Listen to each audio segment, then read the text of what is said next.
Hey guys, welcome back to the channel. I was just working on my shop press because I got a new bottle jack for it, and so I was cleaning it up, and what I was doing is spraying it all down with some WD-40.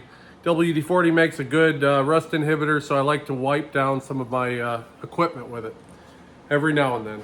So before I put that bottle jack, I figured I'll clean it up a little bit.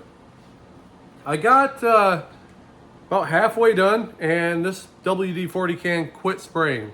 I got it spraying again, but I'm gonna show you how I recharge these aerosol cans. They're not made to recharge, but what we're gonna do is I'm gonna use this. This is an empty brake clean can.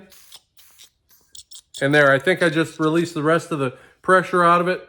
And I'm gonna use that and recharge it. Now, I do this, you do whatever you do at your own risk. This is just how I do it. So just wanted to show you guys how I refill these aerosol cans, because a lot of times the contents will still remain in the can and the pressure will be gone over time. This can probably has about a half of a can of WD-40 left. And so I didn't want to throw it away when I can just recharge it, right? So the way I do this is I need an air chuck for filling tires. So I got one of those. Gonna need the can, and like I say, you're gonna pull the tip off and expose this stem. The third thing you need, and what's gonna make this possible, is a valve stem for a rim.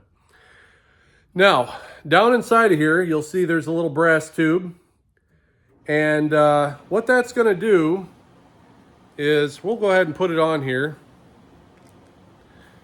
And when I push that on, you'll hear air coming out. But what that's gonna do is when you put this over the can, like so, the bottom part of the rubber here is going to help seal around this part, while the brass is just deep enough in there that it'll contact the top of this can, and that'll push down on that stem, allowing air to go back into the can. Because the way these cans work is you got your tip on there, and as you push down, it releases the air to come out. So you're just doing the reverse, only using this to actually put air back in. So let's go ahead and do that. I already showed you there's no pressure in the can. We'll do it again just so. Okay, she's gone, she's out. Pull it off. Do that, here we go.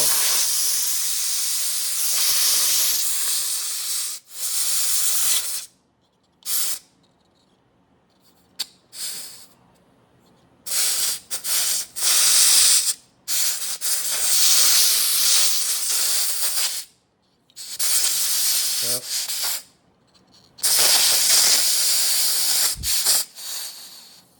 There we go. All right. So I felt the can get a little hot. It's got pressure in it now. Had a little trouble there getting it to line up, but we got air back in the can. It would help if you put the can on a bench and you were able to push down on it real good.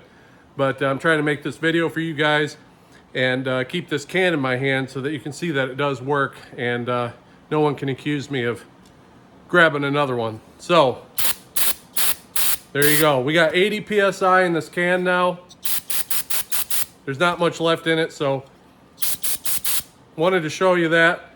But so that's how I do that.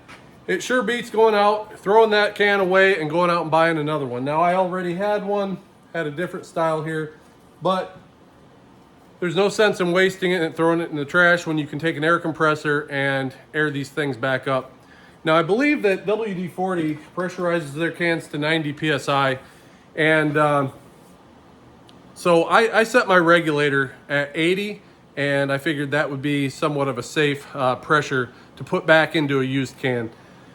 Like I say, these cans aren't made to be refilled. It's kind of like the whole propane can, the 1-pounders that you're not supposed to refill to. And I don't recommend you do it if you're not comfortable doing it, but I do it just to get me out of a bind and to save me a little bit of money.